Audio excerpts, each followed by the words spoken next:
So welcome back for Season 1, Cross into the Vrin Zone, Trademark 101, Episode 3.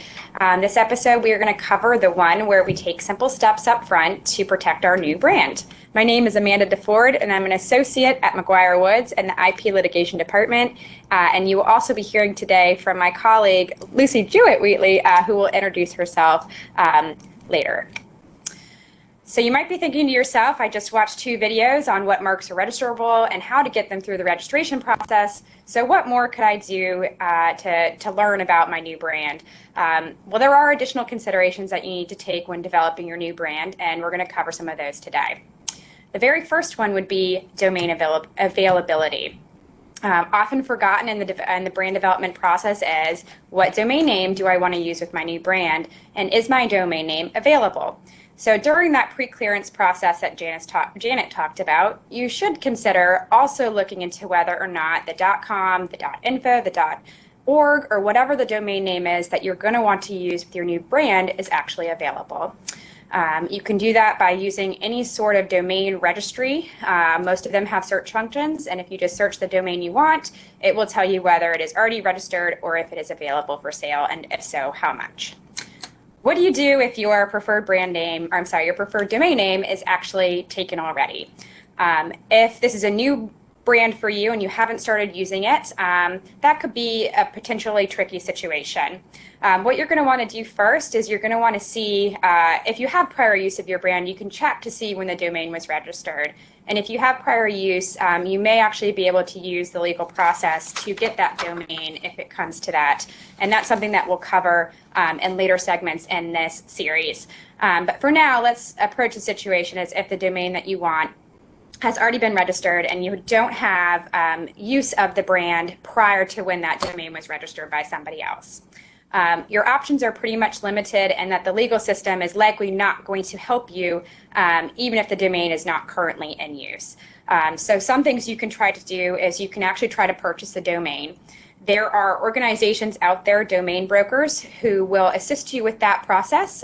We often recommend that individuals use a domain broker instead of approaching a domain owner themselves, because often what can happen is if you go in and they know it's a new brand for you and it's an important brand, they raise the price because they know they've got you and you really want that brand. So a domain broker is a great option to have someone help you get the domain and do so without knowing who is trying to get it, so the price hopefully remains fair and reasonable.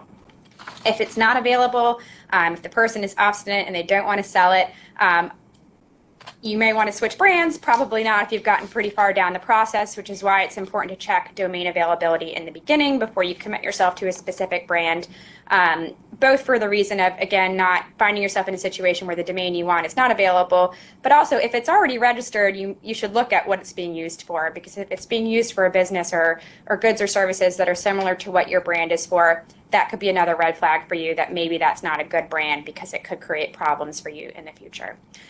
So if you can't buy the domain and you have your heart set on this brand and you don't want to change, obviously there are a ton of different GTLD extensions, so you can always look for another one, and then just monitor your preferred domain name until, periodically to see if the individual ever lets the registration lapse, and then you can snatch it up. Once you have your domain name, you think you're all set, right? And the answer is no, unfortunately not. Often what you will see in some mistakes that people make, whether big or small, is when they register their domain name, they don't do so in the name of the company, and the company doesn't have the passwords. And so frequently what can happen is you end up in a situation where you have the domain registered in the name of a founder or an employee who works in, is responsible for the company's domains, and that person leaves, or there's a severing of the relationships. And even when that's done sometimes on good terms, you still find yourself in a situation where prior to the termination, you're negotiating how to keep access to it and getting passwords and getting ownership over the domain that you've built your business around. Or more unfortunately, you find yourself in a really bad spot because it's very difficult legally to wrest a domain from somebody when it was legally registered in their name to start. So it's a best practice tip that when you're registering new domain names, to make sure that you're doing them through the company and the company's name, and that all passwords are available to everybody or at least a set of people within the company, so that if one person leaves, you're not left trying to get the passwords from that individual. You should also, when you're buying domain names, another good practice to protect your new brand is consider purchasing not just the domain name that you want to use, but additional URLs that have variations of your brand, whether they be different GTLDs such as .com, .info, .net. If you're adding a "the" in front of your name, just different variations or company of your brand that you think are most likely for people to see and really kind of connect with your business. Another good type of domain to register beyond the one that you intend to use would be common misspellings of your name. Later on in this series, in another segment, we'll talk about a very specific issue that we're seeing a lot right now called domain spoofing, which is where individuals are registering common, very subtle misspellings of domain names and then using email addresses from those domain names to get people to transfer money through wire transfers fraudulently, and doing some pretty bad things, phishing schemes and other types of scams. And so one way you can proactively protect yourself against that is just to go ahead and register some very common misspellings. Think about replacing letters in your name, for example. So an I could look like an L, or a 0 for an O. All of those are good tips when you're thinking about registering misspellings. And then the third type of domain that you would probably or should consider registering, and can be quite difficult to deal with on the back end legally, are what I'm going to refer to as gripe sites. Gripe sites are things like McGuireWoodSucks.com. It's not something that the law allows, or there's not a clean way for the law to allow us as a firm to fight somebody who wants to register that domain name and then put up a gripe site about the business, because it's very clear in the URL that it is in fact a gripe site. So variations of your URL and your brand that would suggest that someone was going to be putting up some negative content. It's a good defensive, good way to be offensive about your defense, to register those up front so they don't fall into someone's hands, and then it's much more difficult for you to go ahead and shut them down on the back end. And the great thing about registering domain names is that with the misspellings, and with the different variations from your domain, it's actually quite easy to redirect those URLs to your main website, so that you can have people who accidentally find that URL not land on a page that resolves to nothing but goes back to the website that you're using and the URL that you were using as your dominant URL. Another thing to kind of keep in consideration when you are developing your new brand and connected to that URL is, what is that website going to do? And obviously that's a very personal decision for your company, how you develop and present your company on your website. But there are a couple of tips that we want to remind you of when you are thinking about what you are going to say, especially in the About Us section or other information about the company. The first thing is just keep in mind that the internet is open to everybody, and it's not just consumers who are going to be looking at your brand story. Lawyers might be looking at it, your competitors might be looking at it, people who are looking to potentially challenge your rights in your brand may be looking at it. And so one thing you need to consider when you're writing your brand story is, how do I avoid helping somebody attack my rights in my brand? One of the things that you often see online is people love to tout when they first started using their product, or when they first started developing their brand and using that brand with a specific product. It's great, it tells a story, and it really kind of helps the consumer connect with your brand. Doing so initially can create some trouble, because what it does is it signals to an attorney, or it signals to someone looking to challenge your brand, when your rights started. And if it wasn't there, they have to do a lot more investigation and a lot more digging. And so often it's beneficial to leave that information out until you have a significant time of use, and then you can go back to saying, oh, we've been in business for 20 years, 30 years, 40 years, because that makes it less likely that someone's going to be able to challenge you. But if they see something like 1, 2, 3, 4, 5 years, they may be more likely to raise a dispute with you. Another thing would be to limit information about geographic expansion. It's kind of the same idea, where you don't want to tell people and give people sort of a roadmap of how your business has developed, in terms of, oh, it started in our tiny little apartment in Washington, D.C., and then by 2017 we were in Virginia, and then by 2018 we were in Maryland, because again, it just gives that roadmap that otherwise would take some time and some effort and some money for someone to develop. And if you're laying it out for them, they may be more likely to challenge your rights than if they had to actually go to the time and the money to develop that information on their own. The last thing to think about in terms of protecting your brand when you're establishing your narrative and using it on your website is something that Janet touched upon in her presentations, which is largely that you want to make sure that you're always using your brand as a source identifier, as that noun about your product, and never descriptively, because using it descriptively in text can weaken your brand.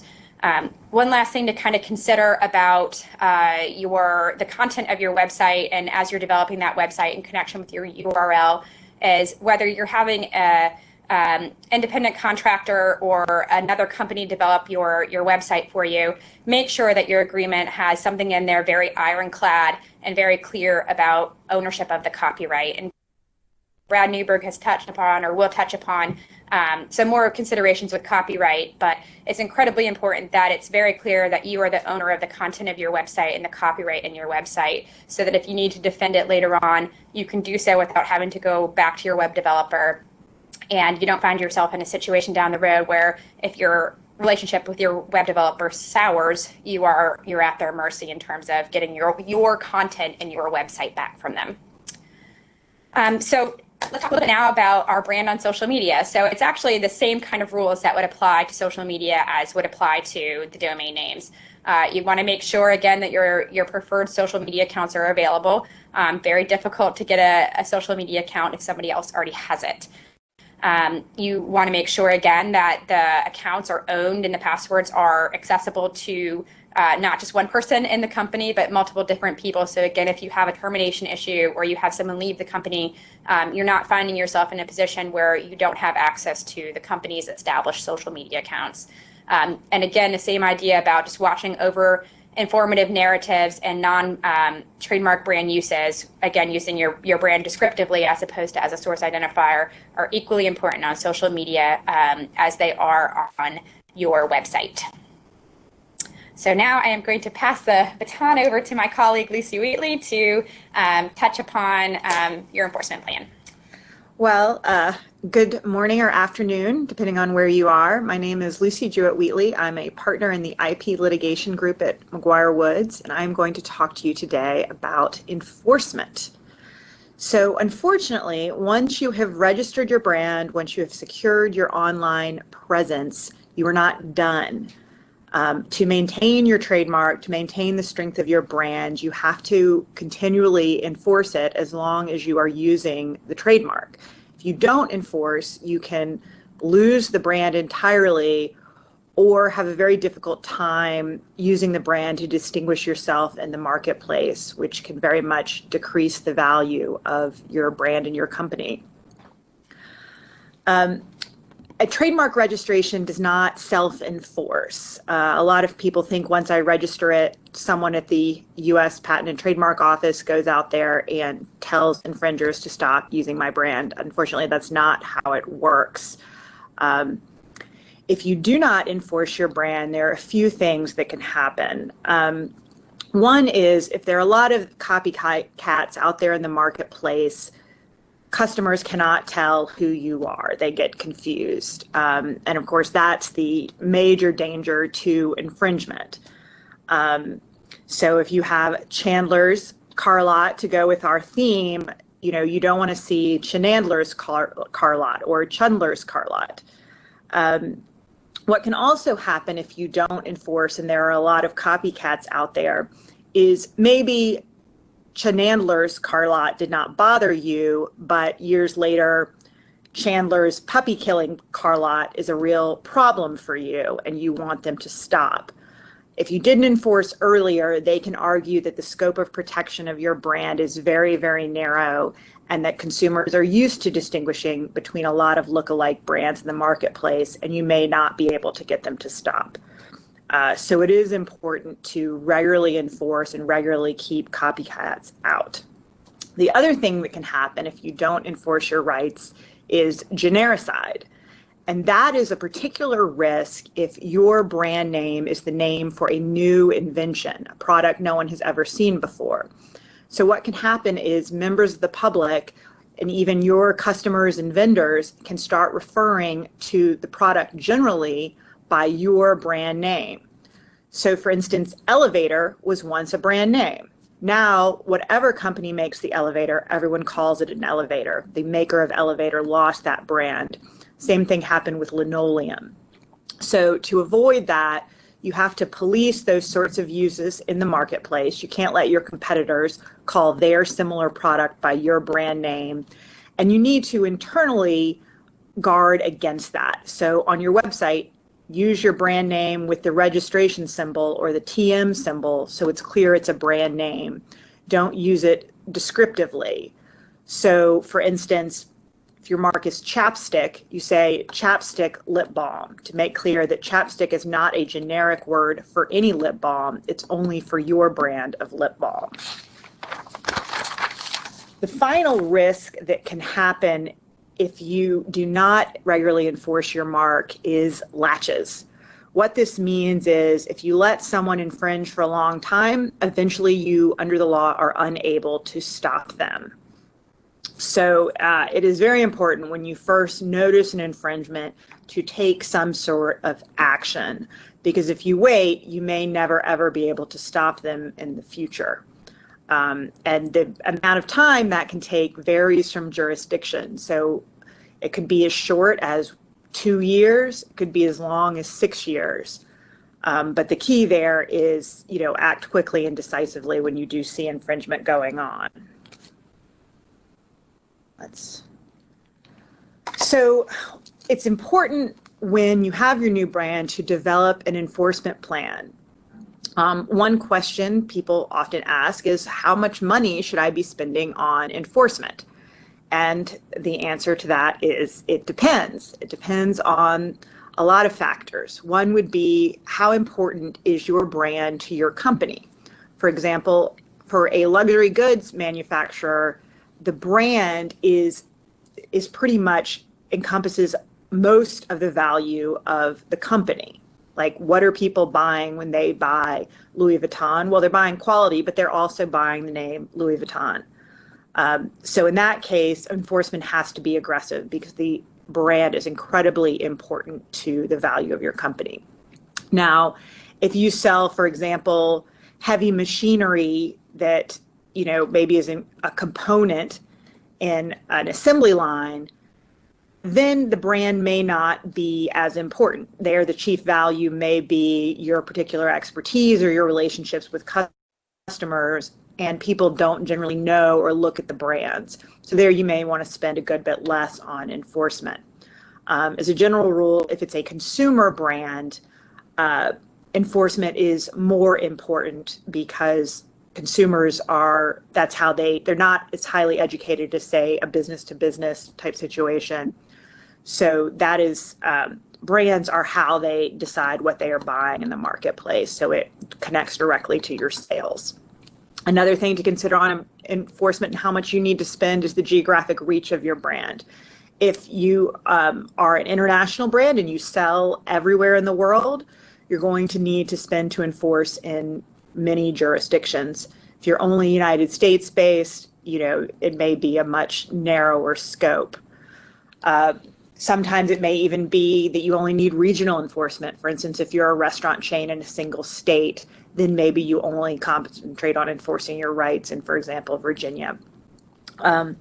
Finally, the other thing you have to consider when deciding how much you're going to spend on enforcement is the level of reputational risk. For example, if you're a food company, news about tainted or dangerous food can really permanently influence consumer buying patterns. So if an infringing brand kills a bunch of people due to salmonella, that could permanently damage your reputation, and it could be a very, very serious issue for your business. So you may need to enforce more aggressively. If you're in sort of a high trust sort of industry where you work in the financial sector or you work with children, there again, the risk that someone would infringe your brand and do something awful or commit a crime means that you probably want to enforce more aggressively, because the reputational harm could be serious and long lasting. And if an infringer does something serious enough, you could even be forced to rebrand, get away from their misconduct.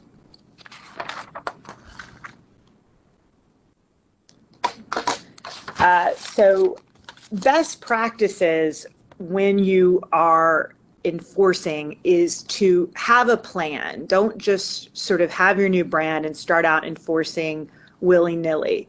Think about what sort of uses of an infringing brand might bother you and what might not bother you. For instance, with our Chandler's car lot, maybe Chandler's car lot definitely bothers you, but Chandler's car lot you don't think is that similar and you think people will be able to distinguish. It's good to sort of in advance think about what are the features of your brand that you really want to protect. What do you think is similar? When it comes to scope, it's also good to think about what goods and services or industry sectors you care about. You may not care at all about Chandler's financial services because you're a car lot, but you may care about Chandler's car repair because that is very close to what you are doing. When you're thinking about the scope of your enforcement, you also want to think where you might expand. If you think in the long term you're going to expand into a different sector, well, you need to start out enforcing in that sector to keep someone else from getting close. Your enforcement plan also needs to think about budget. Sometimes you can manage that by having a fixed fee arrangement with a law firm. You can track it in some way internally. You can devote a certain segment of your budget to trademark enforcement. It's good to know sort of how much you generally have at the beginning of the year so you don't spend all of your budget on minor issues and then have nothing left for major issues later on. And finally, it's important to think about your enforcement priorities. Maybe you have 30 registered trademarks, but you want to spend the majority of your enforcement dollars on your most popular and your most successful brands, or you really want to focus on your business name brand, but aren't as concerned about your product brands. So you want to make sure you're allocating appropriately so that your dollars are going to your commercially successful products. And you can also change your scope based on how important the brand is. Certainly for your business name, maybe you want a wide zone of protection around there and you don't want anything even close to your actual name. Whereas maybe for a product brand, you're only really going to pursue enforcements when the brand name is dead on.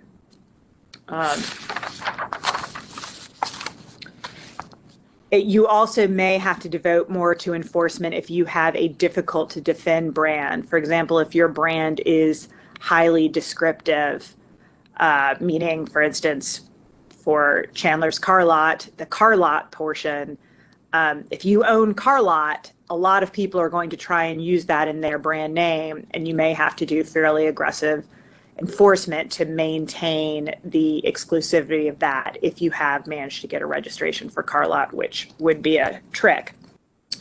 Another part of your enforcement plan would be to make sure that your employees know who to contact with enforcement concerns, have a clear sort of system of reporting so nothing falls through the cracks, and that they know who at the company is responsible for handling the trademarks.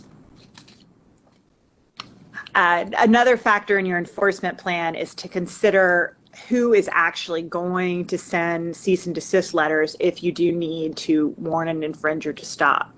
Sometimes you can have that handled by outside counsel. Sometimes you might have that handled internally and it will come directly from the company. If you need to do a lot of enforcement, sometimes it pays to work out a detailed and very strong template letter that you can then modify as needed, and that can be sort of a good start to your enforcement program. There are pros and cons to how you handle sending the C&Ds. If you have it through outside counsel, you're a little insulated and you can make sure there are no damaging admissions in the letter. If you do it internally, it certainly can be less expensive, and sometimes it will seem less intimidating to a third party, which may serve your purposes if you want it to be a fairly friendly warning them off. Part of your enforcement program has to be some way of monitoring for infringement. There are a few different options for this. One, probably a best practice would be to utilize a third-party watch service. And you can review those results, or you can have outside counsel review those results.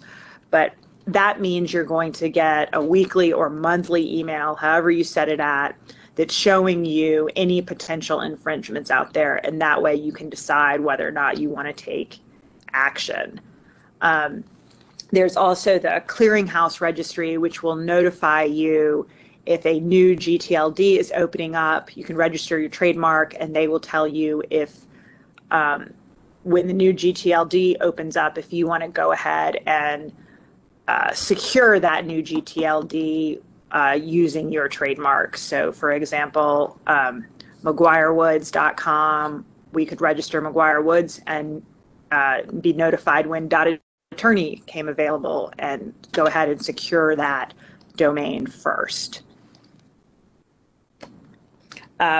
Another way you can monitor if you don't use an outside watch service is you can have an employee whose job it is, even something very simple like monthly or weekly, Google your brand names and see what comes up, see if they detect any infringement.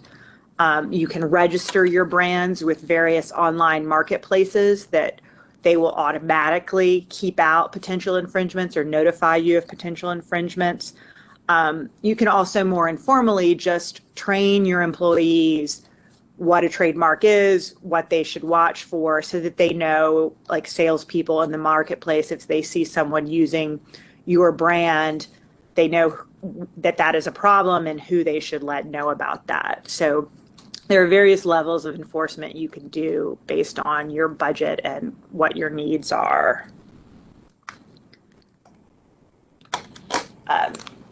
Another best practice when you are enforcing your brand is to make sure you recognize when something is an extraordinary threat to your brand integrity and when you absolutely must enforce.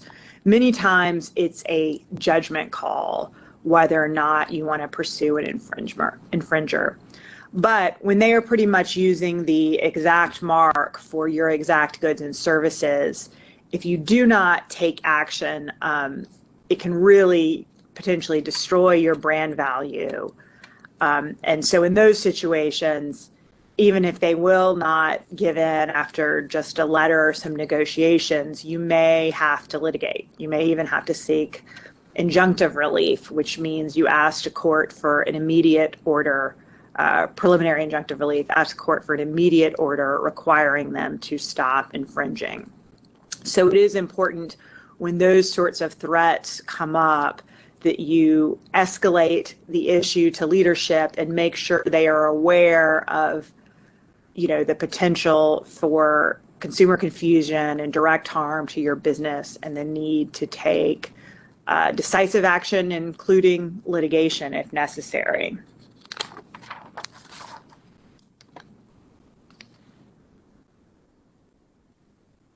So those are the overall guidelines for developing your enforcement program, and hopefully they are helpful.